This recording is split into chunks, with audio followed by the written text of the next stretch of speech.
Welcome to green 9।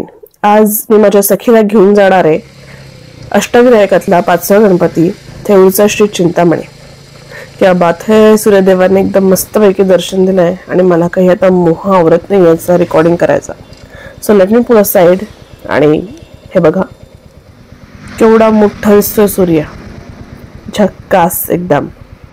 थेऊरचं Chintamani मंदिर हे पुण्याहून 22 किलोमीटरवर आहे। मुळा, मुठा, भीमा या 3 नद्यांच्या संगमावर थेऊर वसलंय। आख्यायिकेनुसार राजा अभिजित आणि त्याच्या पत्नीने घोर तप केलं आणि गणासुराला जन्म दिला। जेव्हा गणासुराने ऋषी कपिल यांच्या आश्रमाला भेट दिली तेव्हा ऋषींनी त्यांच्या जवळील चिंतामणी रत्नाचा वापर करून गणासुराला उत्तम पंचपक्वान्नांचे जेवण खाऊ घातलं। गणासुर चिंतामणी रत्नाच्या प्रेमात पडला आणि त्याने हे रत्न चोरलं। कपिल मुनींनी रत्न परत मिळावं यासाठी श्री गणेशाची आराधना केली। आपल्या गणपती बाप्पाने गणासुराला कदंब वृक्षाखाली पराभूत करून त्याच्याकडून ते मौल्यवान रत्न हस्तगत करून पुन्हा कपिल ऋषींना दिलं। मात्र आपल्या कपिल ऋषींनी हे रत्न गणपतीला अर्पण केलं। गणपतीच्या गळ्यात त्यांनी हे घातलं व त्यांची चिंताही दूर झाली। म्हणूनच गणपतीला येथे चिंतामणी या नावाने ओळखलं जाऊ लागलं।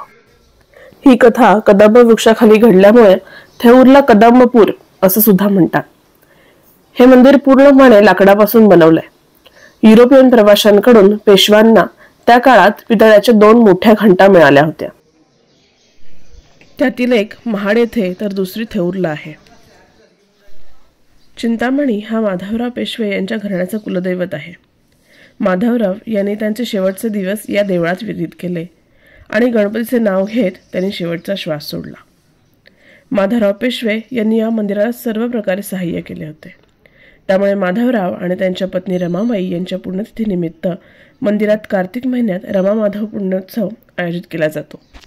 आता एकदम मस्तपैकी दर्शन झाल्यावर थोडा नाश्ता करून स्वारी आता परत आपल्या घरी